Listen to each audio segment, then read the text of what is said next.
dare. Can we just say we're best friends? Omar Isuf. Whoa. Sorry. Omar Isuf, what is your favorite color?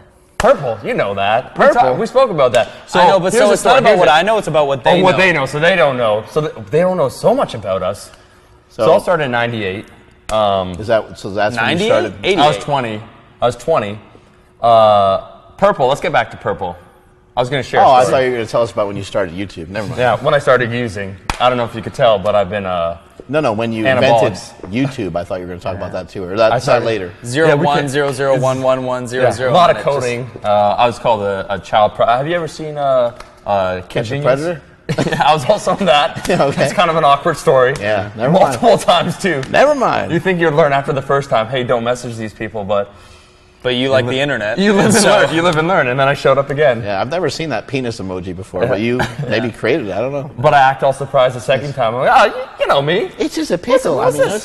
You know me. Yeah, why does everyone use an eggplant for a wiener? I honestly don't know. I thought you knew everything about the internet. No, we quickly learned I'm on the internet, but I don't know anything about the internet. Like you'll say terms or phrases, or you'll say that quote by that guy, or like Chipotle is my life, and I'm like, guys, what quote by what guy? We don't say anything. You said don't put it on us. Chipotle is my life. First off, and then the other one you're saying. That's just how we feel. Oh, that's how you feel. It's not a quote. Oh, it's original. Back to the purple question. I feel like I just want to answer that. Does that have to do with Barney? It does. It has to do with so much. Prince is a good one. So my mom, before I was born, she was knitting like a blanket. For my brother, it was like a baby blue one, and for mine, it was purple because purple is like a unisex color. So they don't know like is it going to be like male, female, whatever. So I had that blanket. I grew up with it, and so obviously you grew up unisex. Unisex, and then I made the choice, transitioned into a surf clam a few years ago. Yeah, what the hell are you now? A surf clam. Well, I like to think of myself Cherokee as Indian. You can refer to me as a surf clam, please. The surf clam. Surf clam. That's PC. Butt muffin. That's the correct term, if you don't mind. What do you use in your hair? That's what the interwebs needs to know. And why is the bottle so big? Why is the bottle so big? Oh, that I use? Well, I'm just representing. For me, people ask all the time, oh, what do you do with your hair? Where's this going? Would you be willing to take a test? I'll take a polygraph. How about a hair test? No, I meant injected with tests. Oh, yeah. Well, didn't you say I was on D-ball the whole time, Mark, and while we're down here? You said that's why my drink was fizzing up and whatnot? Yeah. I feel great. I don't know if I look different, but you look huge. You look huge. Okay. All in the mind. Yeah, what's going on? What's going on with the hair? What do we got going on? You use some sort of product in there? What do you got? Cream? I just use a basic shampoo, sometimes a conditioner. I do use, if you want to tie your hair back. There's like an awfully big bottle of something. It's lanolin, it's called. It's just a type of cream to smooth out the hair so it doesn't get frizzy. That's all. No big deal. You don't want an afro. You're against that. My hair gets a little wavy if you don't manage it. You know, you've had long hair before. You know how it is. We get a photo right here of Mike's long hair. How long did you have that for? Oh yeah, he had a nice like wig. Oh, I think it was a wig. It was just a great wig. What do you do? Oh, it fell. You're reminiscing about your hair. So I was gonna say, I think every guy almost every guy a long hair phase. Mark do you ever try? Yeah, you're guys. You did? I had a mullet. Oh, yeah, mullet. That's what I'm trying to say. That. I want a photo of that. Ding right here. That'd be amazing. Yeah. Mullet. No, I've seen that. I think that was on Bigger, Stronger, Faster. Yeah, every dude tries that, right? What do you think of the quote, ass so fat, let's make a baby? I think that sounds like a wedding jam. That would be your wedding song. There's multiple ones, maybe what one in the butt. I don't really want to decide right now. You said you knew nothing about the internet. Isn't that like a song from way back in the day? No, what in the butt is not a song from the 70s. It's a YouTube video. Yeah, back in the day. It's a YouTube video. Yeah, so we all had long hair. So did you ever style it, or you just kept it like... We're asking the questions. I'm interviewing you guys. There's nothing interesting that's going to come from me. Don't ask. We might as well. So your mom laid a purple blanket on you. That sounds like a Bible story. It was like, it's like straight out of the Lion King or something. My son. The chosen one. He's going to make a YouTube channel, and he's going to be famous. Yeah. But you were the second. Yeah, I have an older brother. And that's it for siblings? Yeah. And he matters more to your mom than you do. Way more. So I got to do this. I do this for the attention. Exactly. Your mom. She said I'm backup. Is actually. Does she watch your YouTubes? She supports me. She's like my #1 supporter. But she told me like, Omar, you swear in the videos, and you know how I feel about that. It's like I feel you just shouldn't do that. So she supports, but she doesn't watch. She'll watch the occasional. I'll send specific ones which I know she'll enjoy. I don't want to be offensive, but she watches your channel. I saw that she subscribed to my channel and Silent Mike. That's actually just an excuse. Yeah. She got bored of my channel. She's like, you know what? Yeah, it's the swearing that's really not interesting. Meanwhile, she subscribed to everyone else. She's the biggest Powercast fan out there. Yeah. She likes Mike's dancing, right? Yeah, actually, so speaking of that, it's like videos I think. My mom, you know, like to dance and whatnot. She actually is a really good dancer. So I said, oh, check this out. Check out my buddy Mike. He's dancing off against Lou. And the first thing she said, that's funny, I said, it's my buddy Mike. But she said, that young man Michael can dance. Tell him that. And I said, it's going to go to his head. It's going to go to, and it did. What do they throw in Canada if you don't have $1 bills? Dude, I wish we don't. We have loonies. So our dollar bill is coins? A coin. So instead of a dollar bill, we have a coin that's pretty heavy. And so occasionally, sometimes as a joke, people will throw coins. Do you realize you hit people when you talk? We hit people when we talk. How's it going, guys? So when did connection. When did you think that you wanted to be a buff guy? And why? Guy, that sounds like a weird term. Let me know if this starts to bug you. What are you, strong guy? Are you strong guy? Strong guy. Say the line when you touch. What are you, strong guy or something? I was gonna say, wow, that's hard. Hey. Yeah, that's how we do it. It's just comfortable. So your mom and your brother picked on you. Yeah. So then you wanted to lift weights or what?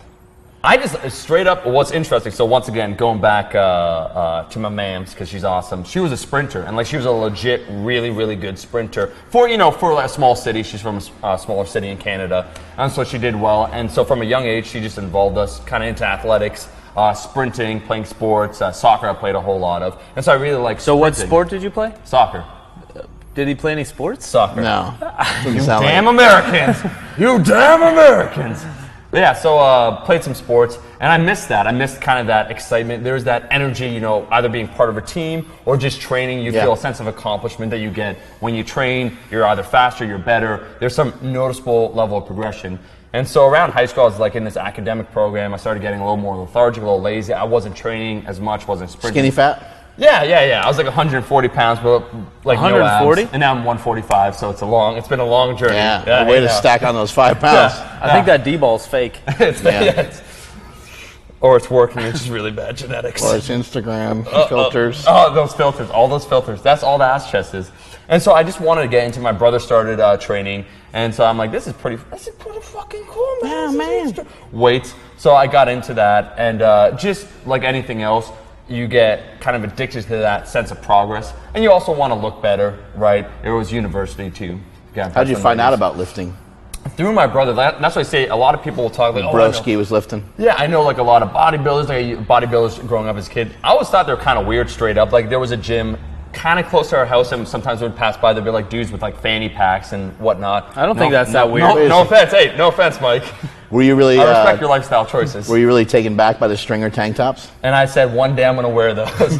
No, I like to. I'm going to wear and sell the hell out of those. Those are awesome looking. Those are amazing. Male Rascal. For Canadians, we did have the fastest sprinter for about 3-4 years, Donovan Bailey. So we watched a lot of sprinting growing up, and those were the physiques. I'm like, he was yoked. I want to get jacked like that. So those were the inspirations. And then my brother started training, and I thought that was really cool, and so I want to do that too. Shit, man. Did your brother know what he was doing? Did he actually teach you, or you guys were just going nuts? So I got to give credit to him, is that amongst the sea of bullshit out there, because you got to remember, like YouTube wasn't really around, the internet, you could find anything, some of the magazines, some bro information. Yeah, not a lot of interwebs. Yeah, he kind of sifted through it. He started me off with bench press, squats, and deadlifts. Oh, it's really good. But I literally started training 2 weeks before I left for university, so I went to another city. So he showed me the basics, and then when I got to the gym... You went to the University of Canada. Yeah, the university, the only university. UC. Yeah. UC represent. And what's funny, so he showed me like the barbell back squat. I'm like, all right, cool. So I go to the gym, and the first thing I did when it came time to squats was use the Smith machine. Nice. Yeah. I was like, this is so much... I'm so much stronger here. I guess. Was he checking out at that point? Maybe like Muscle Media or something like that? Or what year was it? This would be around maybe 2007-ish. Okay. Like bodybuilding.com? No, it was actually T-Nation would be the one. Yeah, I forget. Yeah, T-Nation even had like a magazine for a little while. Yeah. They might have had something like that. There was a lot Charles Poliquin and all that kind of stuff. John Berardi. So once again, some of those guys you mentioned are Canadian. And so, like, why do you gotta always represent that? No, they have a bigger presence, obviously, in Canada. It's like if you're Italian, probably like someone that is Italian is more represented there. So he's pretty well known, and he wrote for T-Nation. Right. Yeah. So that's how my brother found out about that. So you got jacked from T-Nation. I mean, I look like this. Yeah, the credit goes to the T-Nation. So you started. How'd you go from working out and just sort of figuring shit out, you know, lifting wise to then training people and stuff? So what was really cool about the University of Windsor that I went to, it had a really good dynamic, a lot of energy, a lot of positive people, just kind of training for goals. There was the sports team. The dude, Adam, that basically kind of ran the kinesiology department, he was a younger guy, he trained too, and so he'd be in the gym, and obviously he knew what he was doing. Was he buff? He was in shape. He did a pec deck or two. What did he weigh? Come on. 180. Height? 180 pounds in Canadian money? And Canadian change. 180. So 160 pounds. Yeah, so he weighed like 180. Yeah. But would his pecs like kind of fit maybe more of a guy like 240, 250? Was it like my pecs? Belong totally on a super heavy weight. Oh, okay. Yeah. I see where this big is. Big pecs. Yeah. Big pecs, big paychecks. Yeah, exactly. And they started a new training program for those that wanted to become trainers, to train either the professors or people that went to the university gym. And so from just like kind of shooting the shit with him at the gym, he said, hey man, like if you want to do this, whatever, I think that'd be pretty cool. I did it and I went right underneath his wing. And so for 2 years, while I was there at the university for 2 years, I basically studied under him and just like listened and observed what he did when he trained like the football players, the volleyball team, the basketball team, all that stuff. And then you just started winning. I mean, it was a long ride. Yeah, I just started winning. Yeah, absolutely. You started crushing it from there. I went out there and people were like, hey, can I train with you? I'm like, actually. So then you got into some personal training like shortly after that, or how'd that come to be? Yeah, so I was doing personal training at the University of Windsor. Then I came back to Toronto for summer break, and I just started working at a big box gym in Toronto. And I just saw immediately there's a lot of opportunity. One, because people normally get like a weekend certification, right? So I knew more just working at the university than a lot of these guys. So quickly I was able to advance. I decided to take some time off from the University of Windsor because I was doing pretty well. And so I just kind of kept grinding at that, being promoted, going to another gym, do my own thing. And then after that, that'd be like maybe a year and a half, I decided... Did you start working at a gym first before you started training people, or you just started training people sort of right away? So I started training people at the University of Windsor. And then, okay, gotcha. Yeah. And then I applied when I got immediately back to Toronto to a gym in Toronto, and I got the job and I started training people. Then you grabbed a webcam and just decided, I should be on the internet more? Yeah, I'm like, you know what? This fat face needs to be on the internet. Honestly, I never thought YouTube would amount to anything. Back, you gotta remember, my first video was like 2009. Is it still up? I'm 12 years old. It should be up, yeah. And we'll go watch it. I only recently removed them. I fucking laugh when I watch them. I think they're hilarious. But I did remove some of them because, there's some misinformation. You grow with time. Hopefully you get better. Right. Around that time, I was saying like, guys, you gotta get that like peri-workout nutrition in. You gotta slam that shake in and whatnot. And that's a little outdated, so I removed some of those. But they should be up there. But I just thought to myself, my background, the 2 years I spent at the university and who I'm currently training, kind of like middle-aged folks, those are the people that have money. Right. There's kind of that disconnect from what I like to do, like sports-specific training, like athletic stuff, and what I was actually training, who I was training. So I went on YouTube, because I was looking up, I think, a sprinting drill from a YouTuber, Daystorm. And I just took a look at the YouTube, so I'm like, this is pretty cool. I'm like, he gets like 50,000 views at the time. That's like huge. It's like he's getting like 50,000 views just to talk about sprinting. I'm like, shit, let me just do a video. And so I made a video because we had all these clients and they would ask the same question. Yo, man, how do I warm up? How do I stretch? I gotcha. What cardio? So I just made the videos basic for them, and the only place to publish them was on YouTube. And so when I published them on YouTube, obviously anyone could watch them. And then over time, people just started watching them. Like, oh shit! Did you publish stuff anywhere else? Because like there was a couple other things at that time too. I tried. I think one. I'm trying to remember the name. This is back in 2009. Just 2009. I tried. It may have been Daily Motion. I don't know which one. But I did try another one, but YouTube clearly... Yeah, you used put file back in the day. Oh, did you? That's a long time ago. You started Super Training is literally from 2006. Yeah, you're old. OG. Yeah. OG. Yeah, that's old. Some old ass shit. Mike was 7. Yeah. 2006, I was a junior in high school. That's amazing. Yeah. Just getting pubes on his dick. Look at that. Yeah. That's what I'm saying. Just getting a dick. Oh. Well, guys, it's been a great interview. Hey, So were you really into the internet scene? Like there's a weird, so powerlifting, strength and conditioning is already kind of a weird niche in strength, in fitness. It's small. It has grown over the last 2-3 years. But within that, now YouTube is growing. Yeah. But before that, YouTube was even smaller, weirder niche. Totally. And then within YouTube, there's also like bodybuilding.com forums, T-Nation forums. Were you involved in all this like, it's kind of like underground weirdness? I wish I could be like, yeah, man. I was like legit. I was like underground, kind of grinding away, and I was just like, no, Nothing. No, You just did YouTubes. I just did kind of my own thing. I do feel that if you watch too much necessarily of similar content or similar mindset, you might not start copying, but you're heavily influenced then by, and what you want to say becomes kind of what everyone else is saying. So I think it's better to have a specific idea of what you want to say. So you're selfish and don't want to learn. Yes. All right. Yeah. Basically. Fair. Let's get back to the personal training stuff. So you did personal training for how many years? So if we start from, let's say, do we count the strength classes that I did? Sure. Okay. Probably 4 years then, 4 or 5 years maybe. And then, how did you transition from doing the personal training into doing YouTube, like almost like full time, I guess, right? Yeah. So I ran a business. It's called Buns of Steel Boot Camp, and it was show us a couple moves. So there's the glute move right here. Oh, hey. They basically just used to stand like this, and I'd correct their squat for them. And you'd only train guys, correct? Middle-aged guys. Middle-aged guys that were just, they were looking for something new. So you had an ass muffin camp. Go ahead. Ass muffin camp. So a bunch of strength classes, and we just did the basics like squat, deadlift, a whole bunch of stuff like that, kettlebell swings. And so from that, I had a few locations. I decided to sell it in 2012 or maybe 13. And so I started noticing that on YouTube. I was only posting maybe like a video a week. You said you have a few locations. What does that mean? In Toronto. You had so people were like working for me and whatnot. And so like it was a thing that was running itself. And so I was overviewing it. You had these classes going on at several different gyms sort of thing? Yeah. Several different locations. How did you get that going? And then how old are you at this point? 10? So I'm 13 at this point. And you're like 19, 20, 22, something like that? Yeah. 22? So the way I look at things, I read Malcolm Gladwell's Outliers. I also read The 4-Hour Workweek, so that's kind of a funny combination. You're 2 books ahead of me already. Yeah, Nassim Taleb's Black Swan and Fooled by Randomness are other couple great ones. But basically what I realized is if you want to become good at something, you got to do it a lot. So when I first started training, what I didn't mention is that I would train people for like 55 hours. That means 55 hours of actual 1 hour sessions. That's one hell of a workout. That's a lot. They were dead. That's good morning, squats, bench, I don't believe in deadlift. overtraining, but maybe you were overdoing it. 55 hours. No. There's only 24 in a day. The numbers don't add up. Yeah, holy shit. That's Canadian math. Oh. It's a little different. Oh, the Canadian hours? 56 hours in a day?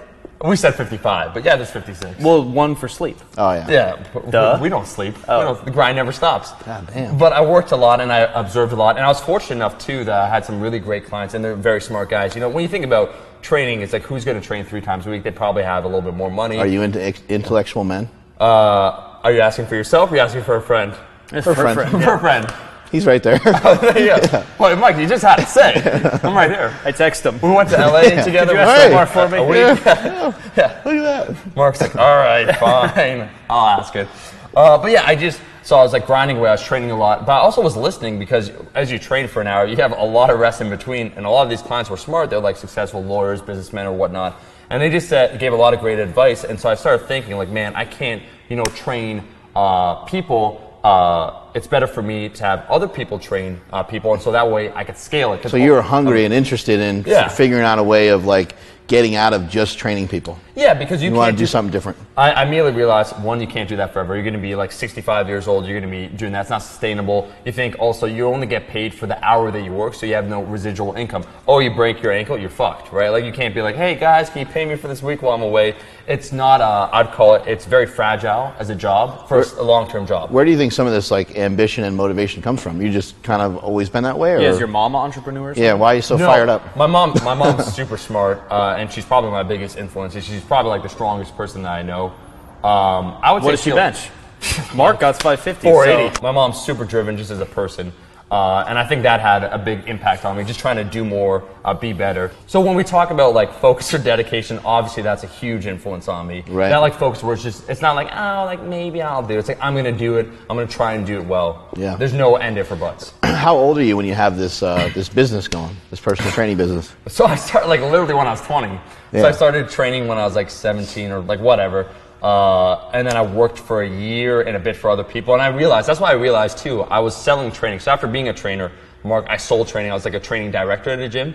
And I'm like, I only got paid at first 5%, but then 10% of what I sold. And I thought like, man, I'm making someone else like 90% more. right? And that's what made me decide, like, why not start my own thing? At such a young age, how did you get to be like the training director? Or how did you get into that position? Like, so I pulled my mom, like something that, I just thought out of the top of my head is that I was working there as a trainer. I observed who was working there as a trainer. And like, she was cool. She did a decent job.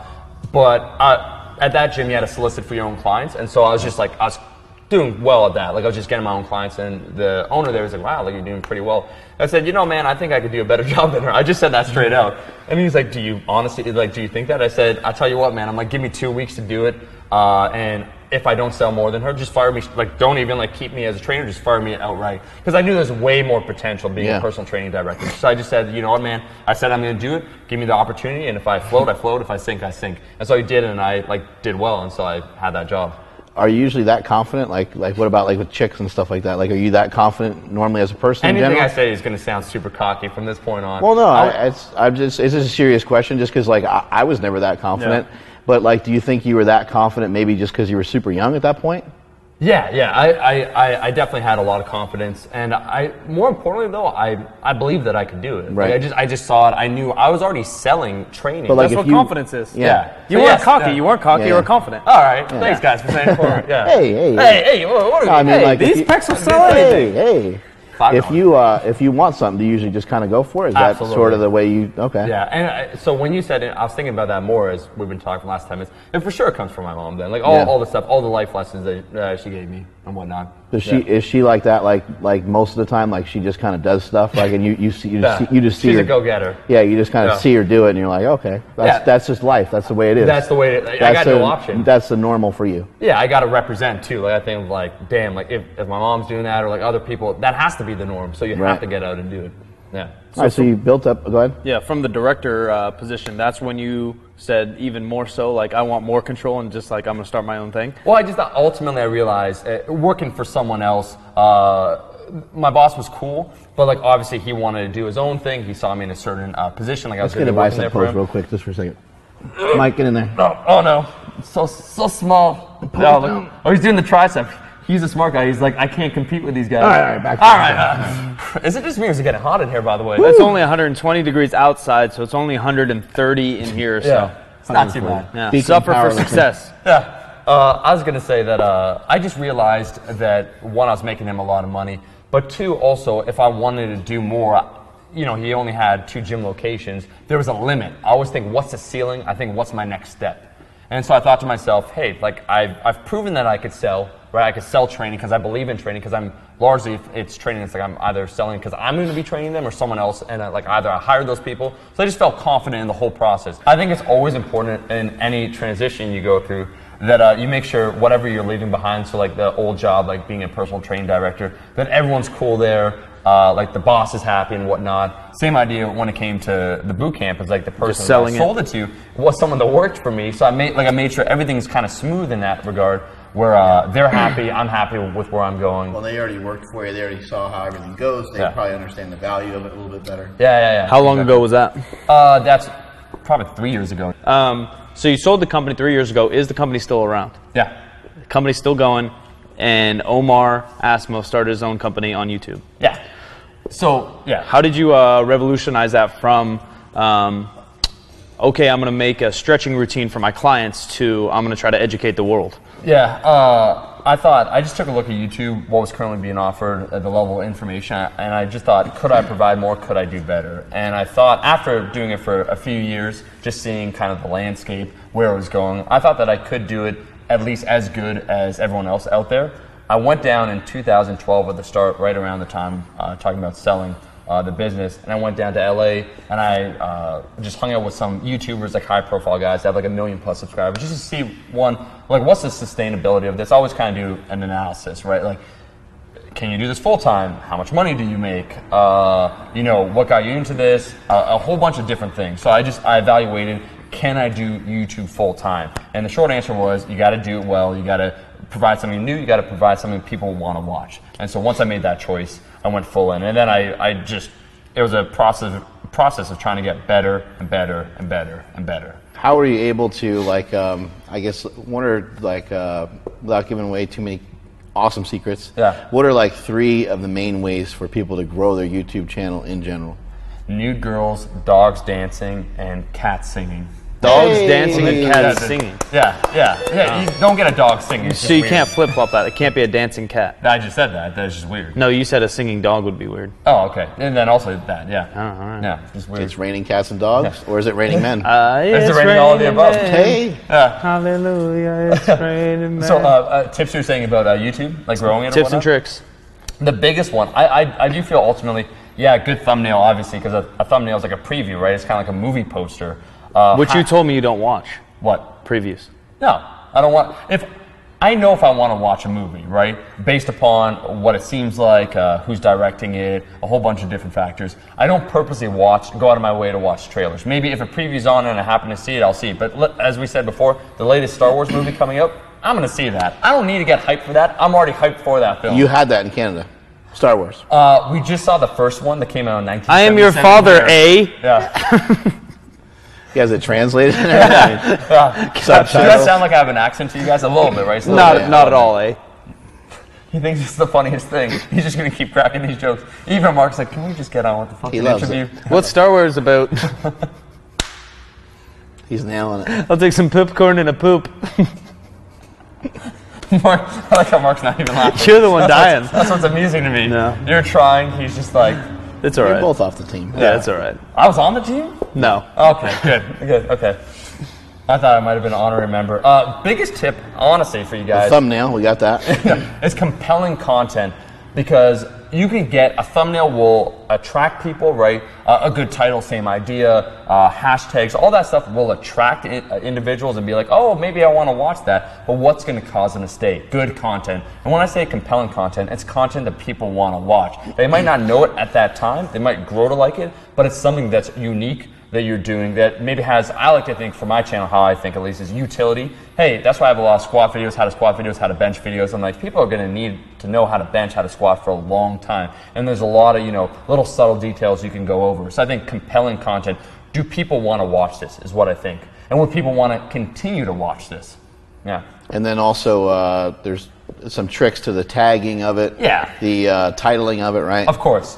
Like we went over that. Some of Mike's, like Mike now has a YouTube channel, and just like different titles. If you make it boring, why would someone want to watch that, right? It's kind of like a news headline. It does get to be a little tricky now because there's so many, there's so many how-tos. Yes. So it's like, do you still name something how-to if it's instructional? Yeah. Like what are some of the things that you do? So if it is instructional, I try and make it very descriptive. So if it's like a how to squat and prevent your back rounding over, I'll literally just name it like how to squat, colon. With a flat back. Yeah, exactly. So if it's technical, if it's informative, I try and make the title informative to represent that. If it's something comedic, like we have that dance off, it's going to be like 2 powerlifters, 1 dance off. It's kind of just that juxtaposition between those two phrases. The YouTube video that has the most views is actually the one featuring you. First of all, it's a great video, just in and of itself. That's the first thing. You can't, you might get views, but you won't get likes if it's not a good video. But that video that your brother shot, it's great. But the title then, it's just a weird title, right? And that's kind of the way your mind has to think, right? The jacked metrosexual, right? Yeah, from fat powerlifter to jacked metrosexual, the Mark Bell story. And people are like, first of all, what's like a metrosexual? Is Mark gay? But he went from like a fat powerlifter to a jacked man. Does that mean he doesn't do powerlifting? Or is this like some sort of body transformation? Right. So it leaves people wondering. And it's intriguing, right? You want to know about that. You gotta leave a little bit of mystery. So we'll name this Interview with Omar Isuf, but we should name it Interview with George Clooney or something like that. Yeah. Just to fucking get him. Just to get reel him in. No, so people they call it clickbait titles, and I never believe in that. And that's basically just naming something crazy like my girlfriend's nude in this video, not safe for work. Like that's just fucked up. Like especially if that has nothing to do with the video whatsoever. You're making video titles that both describe but also intrigue enough where people are compelled to try and check it out. Right. So it is like when we say the dance off with Mike, it is a dance off. So it's 2 powerlifters. Are you a powerlifter? Yeah, questionable. Right? Questionable. Lou's a powerlifter. He competes. So it's 2 powerlifters, 1 dance off. And when we did say that about from fat powerlifters, like from being more lethargic to the jacked metrosexual, it's like, you dress well, you take care of yourself, you have an extensive collection, I don't know if these guys know this, of like Axe body spray, a whole variety of things. And so it is a joke, right? Like you do You joke about people smelling really bad in the gym, but you don't smell, so that joke of being a metrosexual is funny, and it does apply then. So it's like I actually found it hurtful. He trains in $50 shirts. $200 shirts actually. Yeah. The best part about that. Very insulted by the title. So if you could take that down, that'd be great. But also something people don't realize, we were talking about this when it comes to Slingshot, but if you create your own hashtag like on Instagram and then you just keep using it, like I did Team No Cabs and now it has like 12,000 tags or whatnot, that becomes a thing, and then people, it's like, oh, who invented that tag? It's like, well, Omar did, or like Mark did for squats, we spell with a K, and that's just funny. So in a way, not just doing what people expect, but then doing your own thing, making up your own tags can be very powerful if people catch on. Right. Yeah. But if you're a loser, they'll never catch on. It could totally backfire. You're like, it's going to be so awesome, so many people are going to use this hashtag, and then you look it up, it's just you. There's 3 of them. How long does it take you to, obviously the editing is going to depend on how long the video is and stuff like that. Type of video stuff. But what about like the tagging, the title, the thumbnail, that whole process, once the thing's already like edited and stuff, how long does that take you usually? So everything now is systemized. I've been doing it for so long, and already, like honestly, when I'm filming a video, I've already kind of got the title in my head because that's the theme of the video, right? Right. Tags are always pretty similar for videos, just because you got powerlifting, you got strength training, like it's probably going to be there because you're doing that. And actually on YouTube, what's cool, you can just save some basic tags, so you don't have to keep doing that. So for me, the thumbnail as well, when I'm editing the video, I look to myself and I think, yeah, that's the thumbnail. Like Mark's chest, I mean, come on, that's A now. That is the thumbnail, obviously. And so thumbnail comes easy, title I usually already have. So these days, it takes no time at all. Back in the day when I was trying to discover what direction I wanted to go with and whatnot, it could take like 15, 20 minutes, longer. Yeah. And then the editing of something that's going to be about 5 minutes long. Right. How long does that take you normally? Yeah, so it depends on the video. If we're doing, like, let's say a dance-off, or like we did that funny one where you're basing Mr. Miyagi, and so there's a lot of cuts. The more cuts, that one was like 40 minutes of footage, right? Yeah, so we had someone that doesn't normally film, and so they just filmed everything. Normally, also another like tip is when you film YouTube videos, you become efficient at what you want to film. You actually, I'll give Mike a compliment here now for his YouTube channel.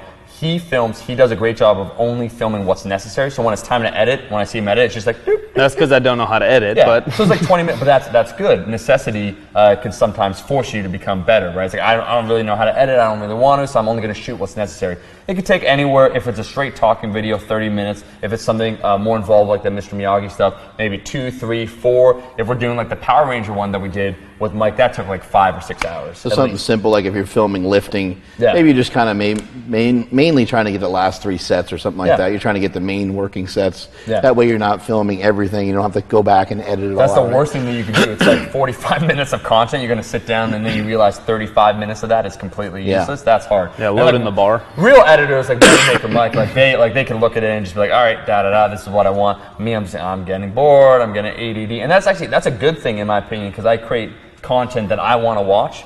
And so if I'm getting bored while editing it, or I'm taking a look at the cut and I'm getting bored watching it, those are all great signs. You use a lot of different styles in your filming. A lot of times there's like voiceover to it and stuff like that. How do you decide what you're going to voice over and what you're going to have be just audio from talking to the camera? These are just fantastic questions, buddy. He's writing a book on YouTube. He's stealing your answers. On the YouTube. Hey now. The short answer to that is it gets back to compelling content. Do I think the content is good? Raw, right? If we just let like the audio play out, us interact, is it funny enough? Is it interesting enough? If it's not, like, maybe some days we get in, we just want to train, and you're not like trying to be funny for the camera. We're not poking at each other and fucking around and all that. You're like, I got to bench like 550 for 2 or whatnot. I'm just going to do that. So then I'll voice over it. Maybe I'll edit it a little bit more if I want to make the content more interesting. But at the end of the day, I'm always like, is this compelling? Do I want to watch it? Do I think people want to watch it? And if I need to tweak it somehow with a voiceover or something funny or like a gag at the end, that's what I'll do. You were telling me the other day, it's kind of important to get a lot of likes and a lot of comments, almost like instantly on the video. What are some strategies you use for that? But time of day when you post it. I also think it's kind of funny because YouTube is an algorithm. They're using numbers to basically evaluate your performance. And so if you get more likes, then they're like, hey, like this guy's probably pretty good. Let us share it with more people, right? So when you search something, so when you search something, it might pop up easier. Yeah, I don't quite know the exact algorithm. You're lying. No one really You're does. lying. It's 4. I don't know the exact algorithm, but what I do know is obviously the more people share it, the more people comment on it, the more people like it, the more YouTube's like, hey, this is a video people want to watch. If you only have, 10 likes and no comments, YouTube's not going to be like, let's make this the most popular video. So YouTube is smart in that way. It wants to share content that's already semi-popular and make it more popular. Right. And so I think it's you get a relationship, a rapport with your clients, with your subscribers, just with people in general. And if they like you, then you can ask them, it's like, you know what, this is what helps me grow my channel. So if you don't mind, if you like the video, because you're watching the video, it shows your support. Like the damn video. Like the damn video, right? You can like it right now, for instance, right? For these guys. So you just simply tell people what you want them to do. Yeah, a smarter strategy, Mark, would be to say it at the start. I always say it at the end because a call to action. By that time, 40 or 50% of people have already stopped watching the video. Right. But I just say that as a routine thing. And when you do think it is kind of sweet, like especially what you guys are doing, like you got Ed Cohn and whatnot. This is all free content, right. And so for the end user, all they have to do if they like it and they want to support you is just hit like. It's like no big deal for them, right? Like they just got an interview with Ed Cohn right. for 30 minutes. No one else has done that before. They probably are going to like it. Right. Yeah. Pretty cool. Pretty cool. So what's next? You changed to weightlifting. You started with strength. You moved to powerlifting. Get the other sleeve. Roll it up. Yeah. But what's thanks, guys. Thanks. Yeah. So I'm currently losing weight. About 180 pounds. Oh, just a bad choice. Huge difference. Oh, there we go. Huge difference, Should have bro. Started with this. You look great, Mark. It's okay, perfect. Thanks. I feel better. I feel a lot better. Yeah. You should. So what's next for the tubes? Are you always hunting for what's next? No, like you do have to have a plan. I know what he's hunting for. And so that ass. That ass, though. That ass. I know what direction I want to take my content. I want to make it better and better. There's some things. Direction, just straight downhill. That's kind of the way. This is the peak. Yeah, we're coming down that other side, right? Yeah. I don't see myself doing this forever, right? But I do have a plan. What I want to accomplish, amount of subscribers I want to get, a whole bunch of things. I'm doing weightlifting now. I'm going through a body transformation. I'm losing some fat. I was feeling a little fat. I was a little self-conscious. I was like, oh no. So losing some weight. Too much pap. Feeling fat. Yeah, I was trying to do my impression of your impression of me right there. But you sounded just normal. That's awesome. That's normal for one. Okay. So that's it. And I just have some really cool things. Like I film content that I want to film. So when we talked about the Ranger one or like a dance off or whatever, it's like what I want to film. And I have a lot of ideas. I call it the master list of like ideas either I've done or are yet to be done. The YouTube bucket list? Yeah, the bucket list of things that I want to do, content that I want to make. And I think that's something cool. Like you guys already do this naturally, especially with the Powercast. Nothing here is natural. Even the D-ball you're serving me? Yeah, that's natural B-ball. Yeah. You said organic. Well, everyone says to grow stuff organically, and I disagree. Yeah. Doing things artificially is the best way. It's the best way. Typically. Fake Cheaper. tits are better than real tits, right? Yeah. I mean, come on. Yeah. Hello. They are bigger. Hey, Hello. They're usually bigger and firmer. It's called enhanced, right? Enhanced for a reason. It doesn't say... Yeah. It doesn't dehanced. The name implies already what's going on. Yeah. I was just going to say quickly, when it comes to content, when it comes to all this stuff, fitness is the base, kind of like with your Powercast, but it's not the be-all, end-all, right? It's not just about squats. Write that down. It's not just be-all, end-all. But fitness is the be-all, end-all. What my be-hole fitness. Getting back to what in the butt? I don't know. It's a launching pad, right? Because people get into fitness for a variety of reasons. They want to look good, they want to impress others, maybe there's some insecurities, maybe there's some That's sort of Mike. challenge He wants to impress everybody all the time. And Mike, are you impressed? it's working. It's working. That's probably the best flex I've ever seen. Yeah, hey, give us the Fat Dan flex. Shout out to Fat Dan, my boy. Look huge. That's huge. It really shows my angles. My angles. Yeah, you look fucking massive. Just right the now. worst. Oh, you got the legs. Got the leg in there. And the legs even rolled up. All right, settle down. You're gonna hurt yourself. Hold on, you're gonna pop a blood vessel. You got a stroke on camera. My Terry's minor. Yeah. But yeah, it's not just about fitness then. And that's what keeps it fresh and what keeps me wanting to produce content and maybe people watching. The same idea with you guys, like the Powercast is only becoming more and more popular, right? Alive or dead, who do you want to collaborate with? Who would be your favorite person to collaborate with? Do you mean, Mark, like on YouTube or? Just period, just like to kick it with or just a YouTube with or there's a reason why I'm down hanging out with you guys. Like that's actually people are like, oh, like Omar, like Slingshot, I bet you're endorsed. I'm like, I'm actually not endorsed. I've not been paid ever. I paid for my own flight down here. Right? I'm independent. Okay, I don't need nobody. I don't need no Mark Bale. I don't need a man in my life. This is real hair, real fingernails. 10 hours later at home. You kick it with people that you want to kick it. The homie's like, you guys, Barquan. I think you. Mr. Barquan. Mr. Barquan. Yeah, I think naturally. Congratulations on getting married there, Mr. Barquan. Congratulations. Gio's not a bad choice. Not a bad choice. Yeah. We're a little disappointed. Yeah, well, she may be blind to be with you, but Instagram is disappointed. Yeah, Instagram's a little disappointed. Yeah, her followers are out the door. Yeah. Well, most of them committed suicide. But they might not have had a chance to unsubscribe or whatever. What's awesome about YouTube, it's so big that there's so many different people that really it's you know, you get to decide who you hang out with. So if you don't like someone, you just don't talk with them, right? I do try and give. I do think it's important to give back, so I try and find smaller channels to like shout out or whatnot. But there's a reason why I think we're hanging out. We're all of a similar, mind. We all like to fart. So like to who do you want to collab with, alive or dead? Can you answer Mark's question? Who do you like to hang out with the most? Then you transformed it, and I said that's why I'm back down here. You know what? You can't come back up. You're welcome to come to Toronto. Collab with live or dead. But hang out or YouTube? Either one. It doesn't matter.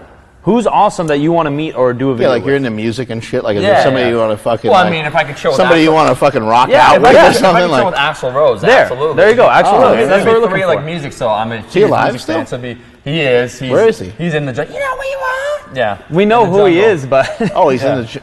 He's in LA. The concrete jungle. He's probably in a cocaine coma. Dude, sounds amazing. I was gonna say that him, if we're talking music, Prince for sure, because he's the purple Yoda. Speaking about Yoda, and Eddie Van Halen. I mean, he revolutionized rock guitar. So probably those three, just to kick it, just to learn. They would have anybody in fitness that you haven't met that you'd like to meet. I got to meet Ed Cohen when I came down, which was awesome. There you go. That was a cool hookup. Fitness, I mean, Arnold, obviously, everyone would say Arnold. I guess, like, Sly Stallone probably counts in that. There's no one, bucket list I need to before I die. I've met a lot of really cool peeps when it comes to fitness. You're Canadian. What if you ran into somebody like world record holder Jeremy Hamilton, for example? What would be the... Oh, my God. That would be amazing. He trains at your gym and stuff, right? Or you train at his gym, probably. Yeah. After he broke the world record, it was renamed Hamilton Strength. Yeah. It used to be called Fortis Fitness. Now it's Hamilton Strength. What was that like, though? I mean, you guys known each other for a while now. Oh, 2 years. And he's been hungry for this goal, and then to come down and watch him, like, you're like, okay, well, he's got a shot. Like, I've seen him lift before. Like, he's super strong, but he is going against Dan Green, who's a fucking mutant. You know what's crazy about that? We were talking about this, Mark. Is even stuff put out a video, and like people that know Jeremy, like, oh, congratulations. Some people can't believe that Dan's been defeated. Right. They're like, but wait a second. But Dan wasn't at that meet. Yeah. What did Dan? What's Dan's? This isn't the record. Dan has. I'm like, no, he literally beat Dan at his own meet. Head to head, yeah. I know Jeremy quite well. He's a great guy, and I know how much this meant to him. Just to have a world record. And it was weird because I thought to myself, I've been to powerlifting meets and they're cool, right? And I thought I wouldn't get kind of caught up, but Mike even said that it was probably one of the coolest showdowns he's witnessed in person. And I got all for it. I was just so happy for him because I know what it meant for him. It's really rare for a powerlifting meet to end like that. It came down to the final. There's no such thing as a buzzer beater in powerlifting, but this time there was. Yeah, right. It's usually really rare for it to be that close and everything. And it was, even Dan didn't have his best day, but it was still close in the end, and it was just cool to see, both those guys go at it like that. But like, it's got to be neat though to have like a friend that you're watching, 100%, and he's dead set on these goals. You know how hungry he is for it. You know that his wife's part of it. Yeah. And it must have been just awesome. Like, were you super just fired up? You get goosebumps and stuff watching him lift? I even have a little bit. You can see a little bit like goosebumps just thinking about it again, because once again, how much it meant to him, how hard he worked. I also, just in general, I don't know about you guys, it's probably the same thing. Have you guys watched the movie Ip Man at all? Ip Man? I don't think so. Okay. Ip Man? It's just the idea that someone that puts in so much time and effort to become good at something. Jiro dreams of sushi. No, maybe. Okay. Anyways, is that when someone puts so much time and effort into something and then they excel at it and they get the result they want, you just respect that level of dedication. Right. Besides, above and beyond him being my friend and being proud of him, just to see someone accomplish that, put in the work and then get the result, that's just very inspirational. That's true inspiration. Jeremy did do something awesome, but I think we're forgetting a name here that really played the real rapper. Yeah, well, he did use Mark Bell's, first of all, knee wraps. Second of all, the rapper did come from super training. So this is a true story. So Jeremy's competing in a meet in an area that he's never been to, California, right? This is his buddy, but also the person he's competing against, Dan Green, his gym, right? So he has no one representing. 7-hour flight. Yeah, so I found out that I'm going down, and Jeremy said, well, I have no one to wrap up this stuff, right? And so wrap up his knees. Wrap up his knees. What stuff? Well, who's going to say stuff? Anyways. Who's going to say stuff? Who's going to think of something else when I say stuff? Who's going to wrap up Jeremy's stuff? Who's going to wrap up Jeremy's stuff? It should be the title. But he said, he was wrapping his own knees, and people that know about rapping said that he was only rapping 70-80%. And so he said, Omar, do you know anyone that can rap knees? And so obviously I reached out to you guys. I'm like, hey, Mike, Jeremy's competing. We need an amazing rapper. And so someone here from Super Training, Mr. Robot. Robot to this. Also known as Dr. Robot Pants. He's getting a PhD in mathematics. In rapping knees, apparently. Apparently. Yeah, Dr. Rapper. And Jeremy did say after he rapped the knees that he said, obviously, the best anyone has rapped his knees, by far. So Robot Pants. This one's for best you. Rapper. Yeah, he did it, as we said before. It's like, it was basically his squat. It was a collaborative effort. Yeah, the weight lifted itself. Yeah, he just had to stand up, back up, yeah. Just closing this thing out, what's something you want to tell people who are trying to get their YouTube thing off the ground, and just people that are just getting into fitness kind of in general? I would say to do it obviously because you enjoy it. I think I observed that actually a lot of people that get into training or being a personal trainer, they do it because, they want to do this and they couldn't do that. So therefore they think, this is pretty cool, this is pretty easy. Yeah, I like to work out, so why not? I'll train people. You have to have a reason why you want to do this. You have to honestly, I believe, want to help people. You have to have a mission. Like you say that you want to make people, help make the world strongerist, is it? Betterist? Make the world a better place. I don't know what he says. Making the world, this is kind of just a weird. Better place to live. Where did you get that shirt? How much you benched that? But I was going to say that you have to have passion for this, right? And I genuinely like seeing people do better. I genuinely like to lift. And so if you want to do this, you have to find that reason. You have to understand it's going to take a lot longer than you want. We talked before about that's the reason why you need the passion behind it, because if you're not that into it, and 100%. You only get it going for a few months, then you're screwed. Yeah, you're going to fizzle out. And it's that idea that we all want the results or like the success, like, tomorrow, a week from now. It takes a lot longer than any of us are prepared. You'll probably also work harder at it. But in the end, because you're doing what you like, you'll be more satisfied. So just keep grinding it out and have that vision and have that goal and just keep pushing forward then. Strength is never a weakness, and that is it from Super Training Gym. Thank you very much. Peace.